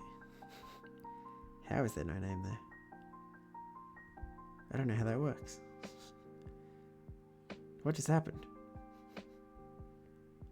My game's broken. Before I forget, thank you, Debbie, you and Debbie for the world gifts. No worries. I try to send them to everyone that opened their gifts. Sometimes I goofed. But I tried my best. Outside of Brave Bird, Corviknight is basically strictly better. Yeah, I think so as well. Some electric got buffed to counter Scarm. I don't think there was much electric buff. Like Volt Switch got increased. Again, I feel like I need to stress. I don't think we're countering Skarmory. I think we're countering Corviknight. I think Corviknight is the bigger threat. Sand Attack Corv. Like, I hear you. But Sand Attack still isn't that good. Like, if you're using Sand Attack as a way to get ground damage, you are going to be terribly disappointed. Terribly disappointed. I ran Corviknight in Durban. I don't think I really used it much, but I learned, like, I really looked into Corviknight, like in my study for Durban. Sand Attack isn't doing much for you, to be honest. Little Corvy's Com Day this month, right? So it makes sense to start thinking about Corv counters. Yeah, it's the end of the month. Corviknight's already good, but I think the thing that really is going to set it apart in some sense, not only is it getting, well, actually, it kind of is Air Cutter, I guess. But like, even with Air Cutter, it's going to be the best of the... It's currently rank 1 on PvPoke in the predicted rankings for the new season. It's going to be 9 turns to the Air Cutter, which is faster than our sort of previous stock standard, what a fast move is, meaning 10 turns. And the fact that you've got a 1-turn fast move gives you so much flexibility. Being able to beat, just beat Pokemon strictly, like a Golisopod, is kind of wild. I'm dreading running into Scarm Corv calls in GPL. Wade, do I have the answer to you? The answer to this brand new meta is none other than the Pokemon that I used at the Pokemon Go World Championships, Bastiodon. Now, I would imagine that most of you haven't done the simulations on Bastiodon this season. You'll be shocked at the matchups that it wins. Especially in the 2-shield. Hooey! Hooey! What a core breaker this guy is. What a core breaker Bastiodon can be. There were only 2 that actually played in the World Championships. There was mine. And, maybe I'm not the best driver. And the other one placed 17th in the World Championships. Bastiodon is kind of good. And now it's going to be even better. Smackdown is about to be buffed. Flyers are about to be everywhere. I think we're about to go into Bastiodon meta.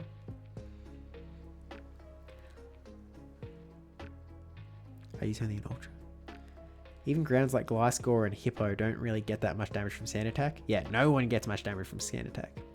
Oh god, there's going to be triple seal teams. Fun. Very different answers. You notice how shortly after they buffed Basti, they announced Mega Victory Bell? I did see someone on, I think it was Enhoff on Twitter, said something along the lines of... I can't remember her wording. It's an alright tweet though. It was commenting on the, oh my gosh, Bastiodon Victory Bell is about to make a big comeback. Ultra's Eye Guard looks insane, by the way, as well. To be honest with you, I'm very detached from Ultra League in general, so I don't really know I couldn't even tell you what the meta looks like now, to be honest with you. It's sort of a foreign concept to me. My Zygarde is sitting unpowered up, untouched. Got some Zygarde cells picking up, I guess, but I don't really know what they do. I don't know what they do for me. We've transferred 359 Pokemon in 83 minutes.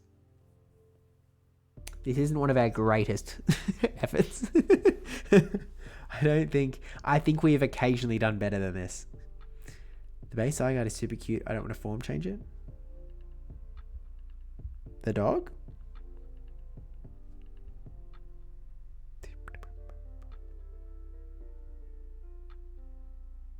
I don't know. He's not the type of the dog that I like. Green. I don't know. I'm not a fan, I guess. I know, how dogs work in the real world. I know there's a lot of people that will like this guy, but I'm just not one of them. That's fine. Finally best buddied my Zygarde. Oh, I should do that. Yeah.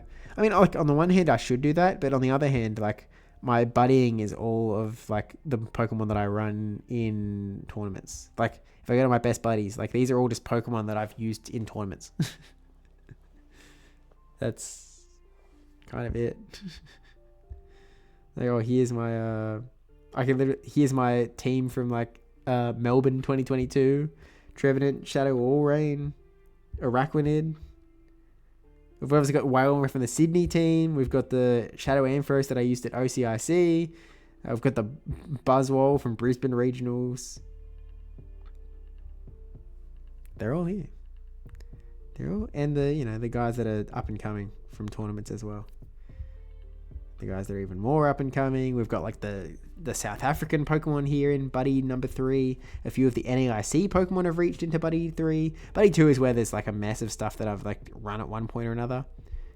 But there's stuff in there. I prefer Ultra League to side cups because I'd rather not have to learn a cup in a week that will likely not be relevant information afterwards. It's a personal preference thing. Some people enjoy something new, trying out something they've never played before, figuring out a new team, and all the rest. It's also my Rare Candy XL dumping ground, and I golden bottle capped him. Super excited to have my Hundo level 51 base form Zygarde. That is actually kind of god tier. I rate that hard. I actually used all of my Rare Candy XLs for this darn Bastiodon for Worlds. I had a really good one. I was sitting on a really good one, and I needed the Rare Candy XL. So I burned literally every single one that I had. Delete message.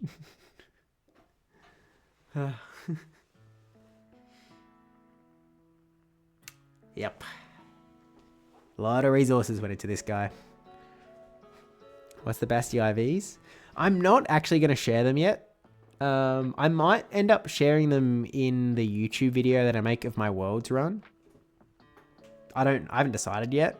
But I might keep it private because I'm definitely running it this season. And like the chances that I run it at LAIC are high. So I'd rather not, I guess, tell people what the breakpoint bulk points are if I don't have to, I guess. It's very good though. It's a very high rank Basti.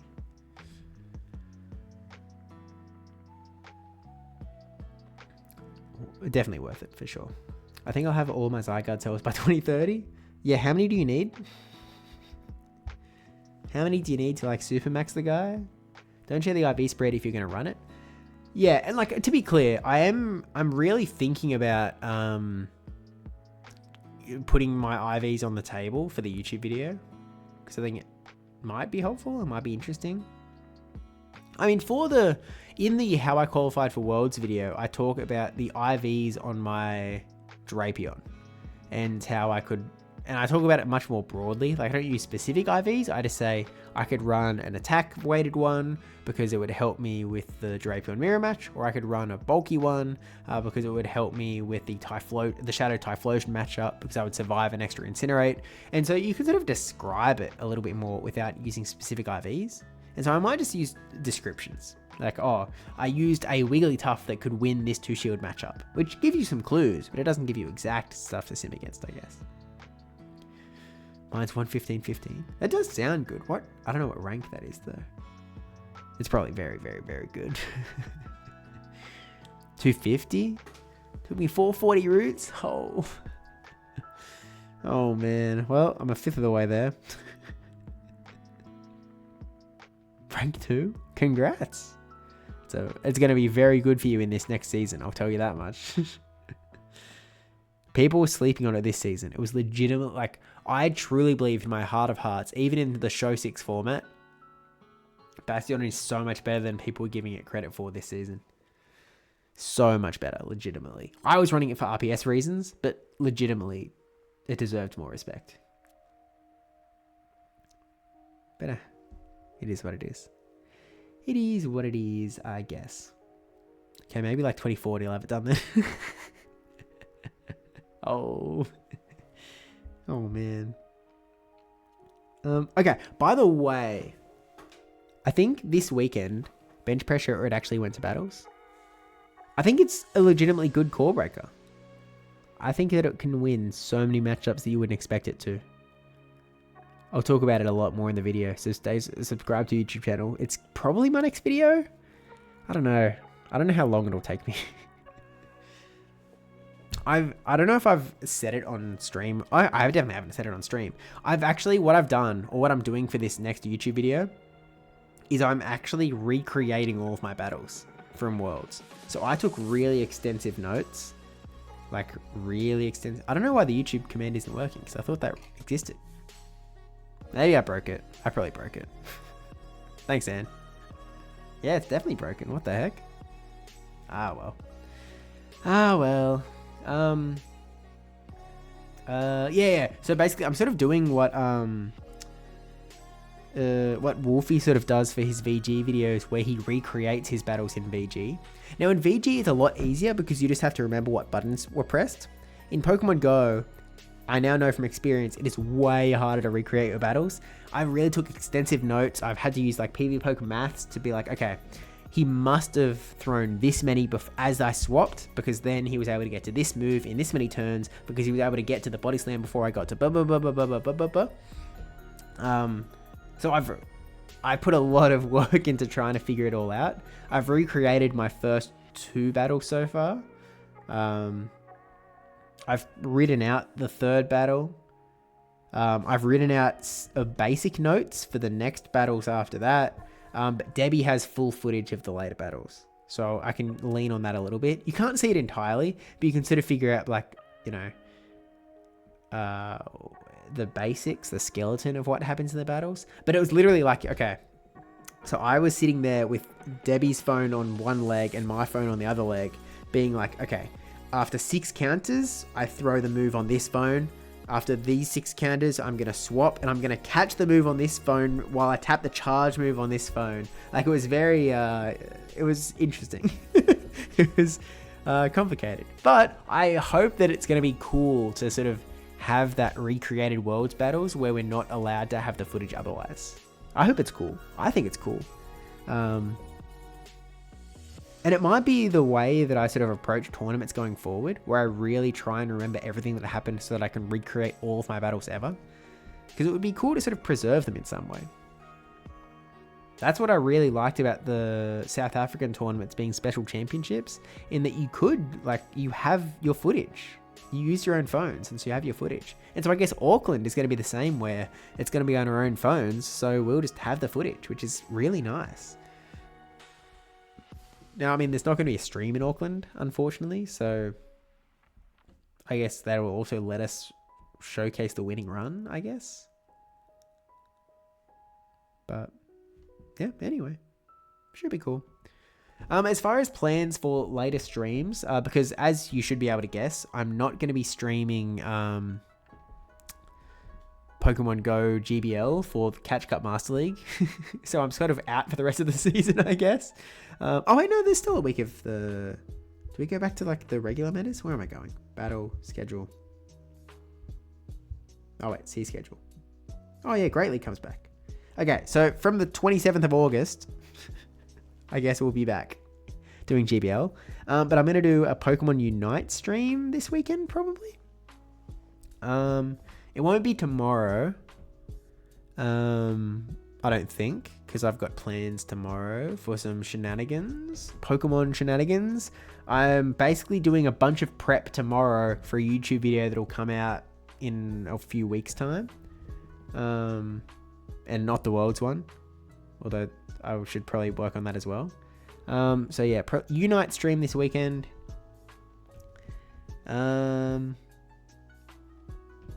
Other than that, I'm not sure. I might spend my, like, again, obviously, look at the graph down below. I have a lot of stream catching up to do. With that said, I do want to get this Worlds video out sooner rather than later. So I'm not sure what my priorities are going to be, I guess. I might set, like, sort of a pseudo goal where I don't want to be behind 1 hour a day in the short term. So I'm at least making move. And podcast record. Yeah, that's true as well. We are going to be doing that as well. Oh, wait, heck. Oh, we're recording Battle Cats in the morning. Oh, heck. Oh, I forgot about that. Oh, I see. That does mess with my plans a little bit. Heck. I think I have to hope that this is a short recording. Or I might just have to leave a little early now that I think about it. Whoops. There has been some poor planning on my part because I forgot I was recording the podcast.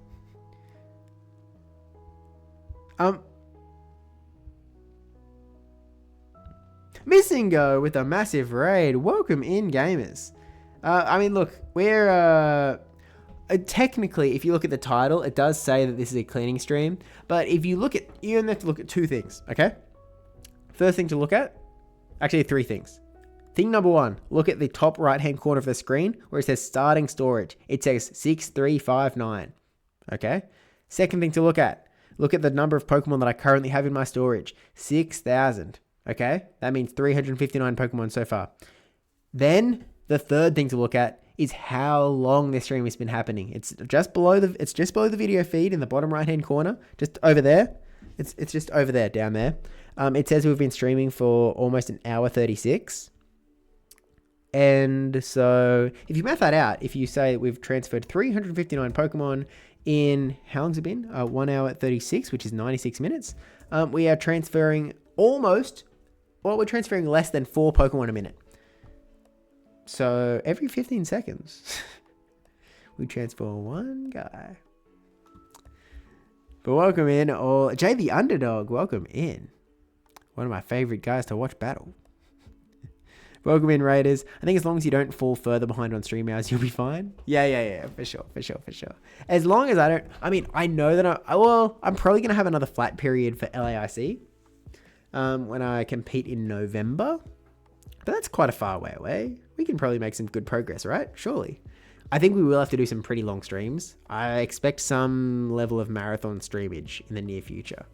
Because again, we are very behind. So for those that are just coming in, first of all, welcome in. Thanks for Missingo for the raid.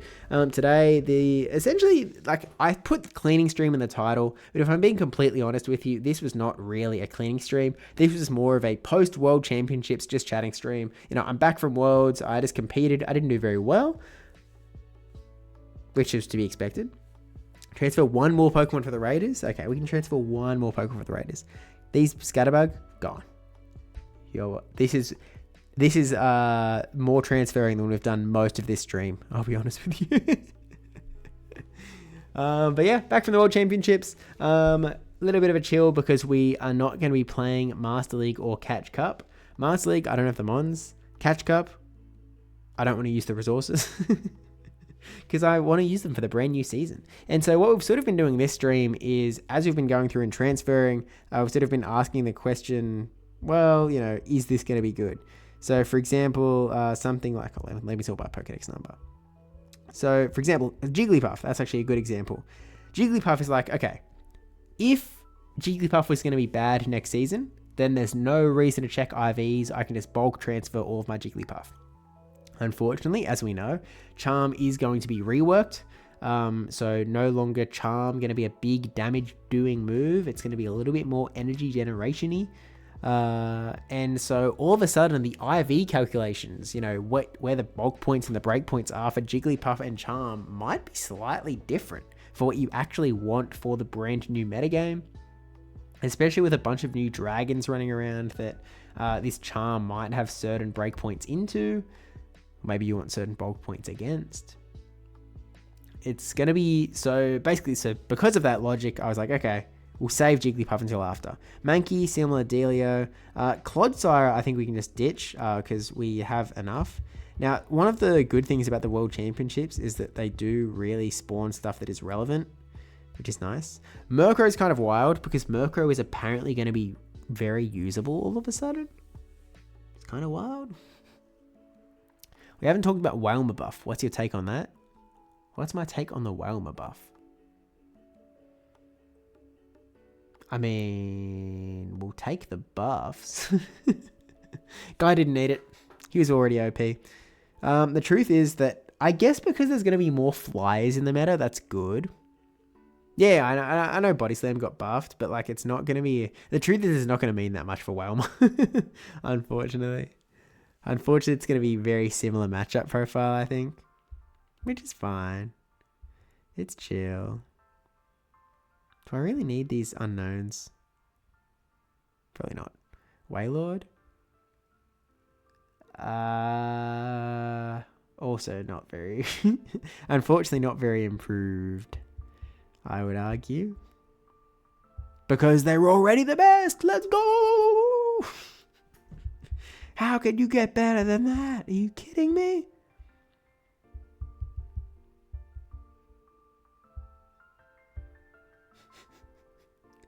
Do you know how successful Wailmer has been in the Championship Series?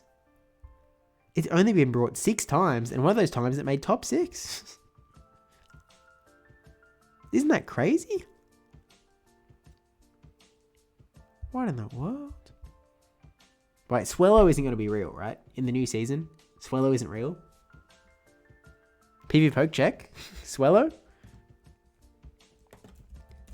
Swellow. Rank 920 with Wing Attack, Brave Bird, Aerialist. Yeah, I don't think Swellow's real. Easy transfer.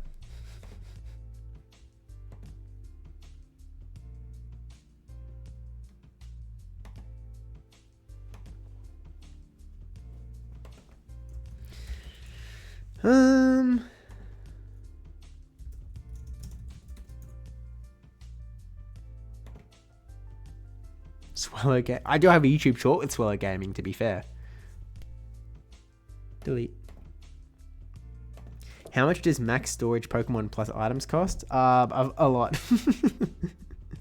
I mean, what? It's another... there's like over 10,000 storage, right? And we're currently at 6,400, which means that we'd have to buy essentially 4,000 storage, probably way more than that. 4,000 storage divided by 200, which is going to be what, like 20 times 20 times 200 coins. Oh no, that's 20 upgrades. So 20 upgrades for 200 coins each. How much are coins? Oh my gosh. A lot of money.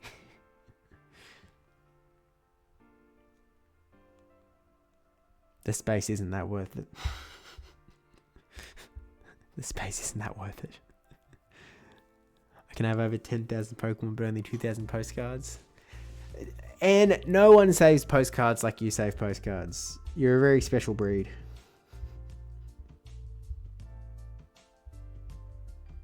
Okay. Oh, wait, I think Debbie was supposed to...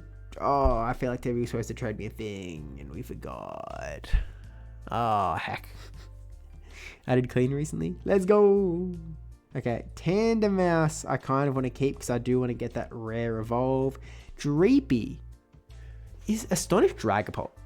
How is that going to look in the brand new season? So, obviously, there's going to be more dragons running around. And because Dragapult tends to run Astonish, that would actually be a bad thing because it means that there would be more Pokemon running around doing super effective damage into Dragapult, whereas Dreepy wouldn't be doing super effective damage back with Astonish. Don XSW, thanks for the follow, welcome in. At the same time, like, doesn't Dragapult have access to a dragon move? Dragapult. It does have Dragon Tail. So I think you would have to run Dragon Tail in the new meta. I think you have to ditch Astonish. And then you would have Breaking Swipe, which is getting an energy. It's going to cost more energy, but it's going to have a guaranteed debuff.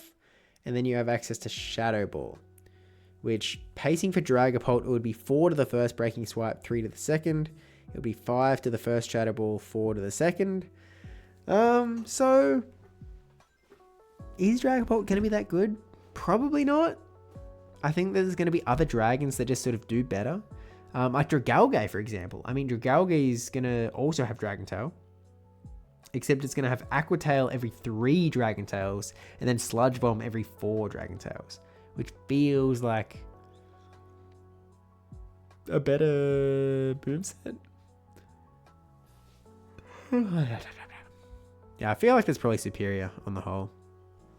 I don't think Droopy's going to be too important, but I will IV check them later, just because, I mean, you never know, I guess, when it comes to this sort of stuff. Maybe it could be good. I did tweet you and Debbie about it as I was very proud. Congrats. Getting a com day next year. Is it 2027? Is it up to that generation? Probably.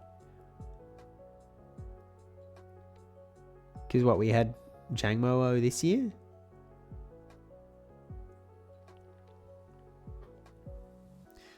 Maybe in Limited Cup? Yeah, I mean, that's actually very true. Limited Cups can always make anything viable. And especially because it's not that wide of a moveset. It's pretty reasonable, I think.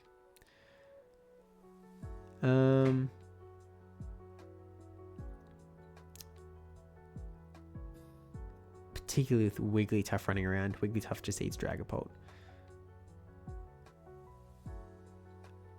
I mean, it just eats most dragons, right? Like, there's not very many dragons that fight back against Wigglytuff. Dragalge is kind of maybe an exception, depending on how Charm looks after the rework, right?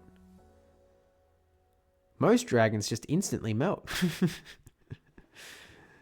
Hakamoto, Tyrant, and maybe Altaria should be Frigibax next year. Oh, right. Okay, so it's actually one more year. 2027 would be Droopy, Frigibax next year. Arkelodon? Oh, that's not in the game yet, right? Right? Right? Because, you know, like Hakamoto just melts to Wigglytuff. Altaria just melts to Wigglytuff. Tyrant melts to Wigglytuff. Not even Duraludon yet. Is Duraludon the guy that evolves into Arkelodon? If a Pokemon doesn't exist in Pokemon Go, then I really don't know it very well, unless it's been used by like Wolfie in one of his videos. And that is the reason why I know this guy exists, because there was in the Wolfie Invitational auction tournament, whatever the actual terminology was, or the actual tournament name is.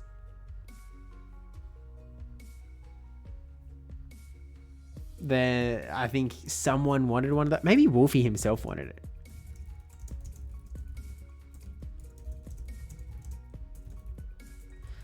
I don't really remember what it did. I feel like it was one that like it's set up or something. I don't know. I don't know how VGC works. I'm not an expert at by any means. Like realistically, I don't know how any of the games work. So total. Wait, with Fly's going to be good and Dragon's going to be good. I feel like this is about to be the meta of Ice types. I feel like it's about to be Ice type meta. Which could open the door for a fighting type that can beat Dragons or Flyers. So you'd be looking at Fighting Fairy. Is that real? Is there a Fighting Fairy type? Or you'd be looking at Fighting Dragon, something like Hakamoto, or we'd be looking at Fighting Electric, not really, Fighting Ice. Ninetales goes, yeah, a lot of Ninetales. Yeah. I think it's going to be A9's time to shine, actually.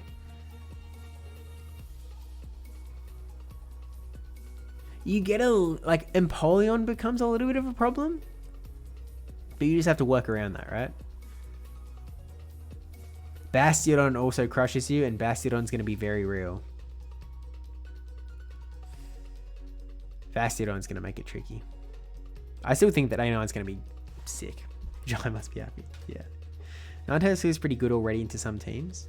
Yeah, I mean, he did really well with it at NAIC. It was a really good core breaker for NAIC. But he believed, and I think correctly, that we didn't have the same juice going into the Worlds meta, unfortunately. I mean, as we were going into Worlds, the meta was evolving into Tinkaton Talonflame. Which isn't good for A9. Did Surf get a buff? So Titan will love the extra 5 damage from Body Slam, and if Surf was buffed, then Sealy could honestly be a bit fun pick. I don't think Surf got buffed. So Titan with the Body Slam buff. maybe, like, I might be behind at the times here because I feel like people are really hyping the Body Slam buff more than in my head it deserves. But maybe, like, I'm just a hater. I don't know. Is the Body Slam buff really that big a deal? It's still, obviously, it's very quick. The extra damage is nice. But you need someone that can really use it to its fullest. Like, Lickitung used to be the big body slammer in town because it was so insanely bulky. You could soak anything. The chip and dip was so real. Throwing as many body slams as you could allowed you to swap out, you know, you were able to whittle the switch timer down because Lickitung was so bulky you could take so many hits. There is a fighting fairy in main series Iron Valiant. With Paradox Mons teased with Anniversary Art, it could be soon, but not necessarily Great League eligible. That's fair enough. Paradox Mons could be very interesting. There's some really good typings. I don't really know what the typings are of any of the Paradox Pokemon, if I'm being completely honest with you.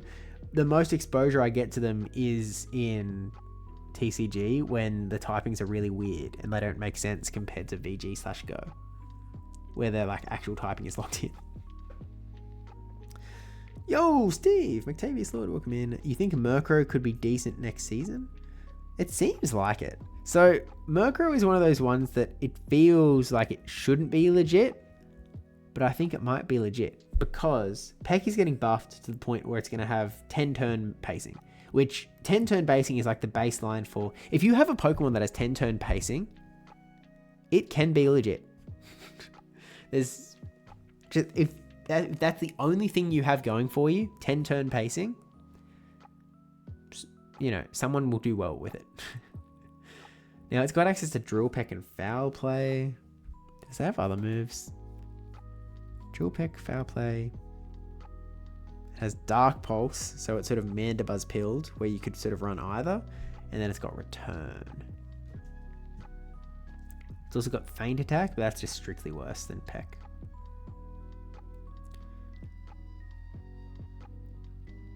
I mean, I guess the question you have to ask is, what are you using Murkrow for? So you've got Drill Peck, so obviously you can sort of take care of the fighters. You've got Foul Play, so you can take care of the ghosts like Dusclops or or Galarian Corsola. I feel like it's not that, like, what's it really doing for you? What is it on the rankings? Regular Murkrow is rank 152, but Shadow Murkrow is rank 38. That screams at me as something that is like barely winning a lot of matchups. Looking forward to using Empoleon again. Oh, Empoleon is going to be back. That one is going to be so legit. It's going to be kind of crazy. I do look forward to it. I like Empoleon. I feel like Fluttermane might be good and go as well. Maybe a bit squishy. What is it? Is it Fairy Ghost? I feel like it's Fairy Ghost. I think. Hakamo should realistically be a good safe swap. Another under the radar would be Seeking with Peck. Seeking! Oh, Seeking as Peck. Wait, Peck with Icy Wind. Icy Wind is going to be sick because the Dragon's going to be big, the Fly's going to be big. Drill Run, which gives you the... Well, what does it really give you? What do you need ground for? Dedenne?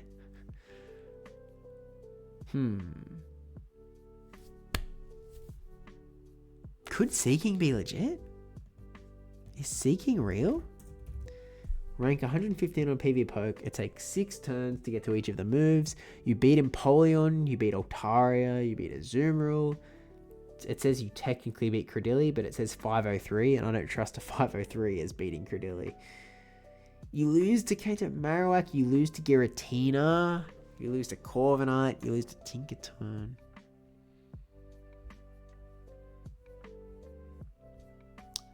Seeking screams at me as one of those Pokemon that will do really well in a GBL team where it sort of relies on its full team composition.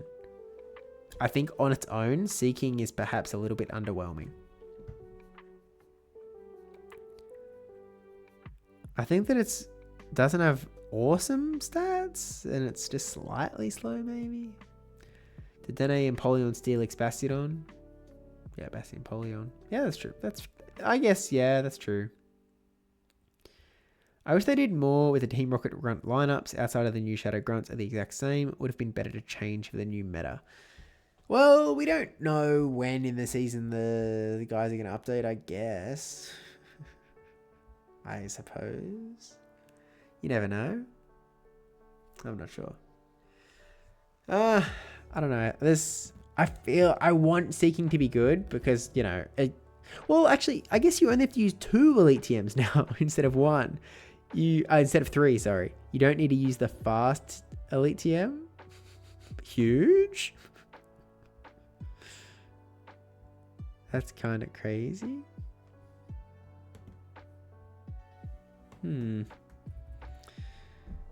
Okay. Okay, look, this is Crowned Samazenta energy up now? I'm not sure what you mean by that. Like, if you do raids, do you get the energy? Is that what you mean? People are inviting me to raids. I assume the answer is yes. But I'm not sure. As in the rotation we just had. Yes? I really don't know. Unfortunately, I'm not very educated, cuz. Apologies. Earlier they were shadows, and now they're not shadows, so I don't really know what that's about. Do you want raids? No, I don't want raids. Do not send raids. I will not be doing them. Thanks. But look, that's going to be the end of the stream for today. Thanks everyone for sort of, coming back to the grand return, back from the World Championships. Shadows with the crown form. I see. Not even teacups. I will not be doing teacup raids either. Let's delete that.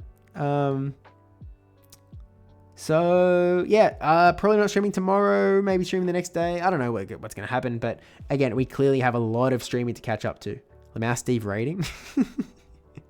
Guys, the only rating I'm doing is on twitch.tv. Come on now. But happy weekend. Look, I did a few Eternatus stuff in Anaheim. That was a lot of my raid timer, I guess. A lot of my raid capacity. But yeah, thanks everyone for coming in. Again, streams will be returning properly. We've got to do the Worlds video. We're working on another video on the side. Obviously, we've got a lot of podcast shenanigans to do as well. The first Australian regional should be announced pretty soon. So there is a lot going on the whole. So plenty to stay tuned for. So thanks to everyone for hanging out. Again, feel free to follow the Twitch channel if you feel like it for streams in the future. And I guess stay tuned to the YouTube as well, because there's going to be some stuff going on over there. I'm going to read into Mr. Glass because by my watch, it sort of seemed like there was no one on my sidebar that was playing Pokemon Go. And so the best I could think of was to raid into Mr. Glass, who used to live in Newcastle alongside me, but then he apparently just ditched and went to Sydney. I don't know what that was about, but show him some love anyway, and I will see you in the next one. So thanks everyone. Take care. Have a good one. Bye.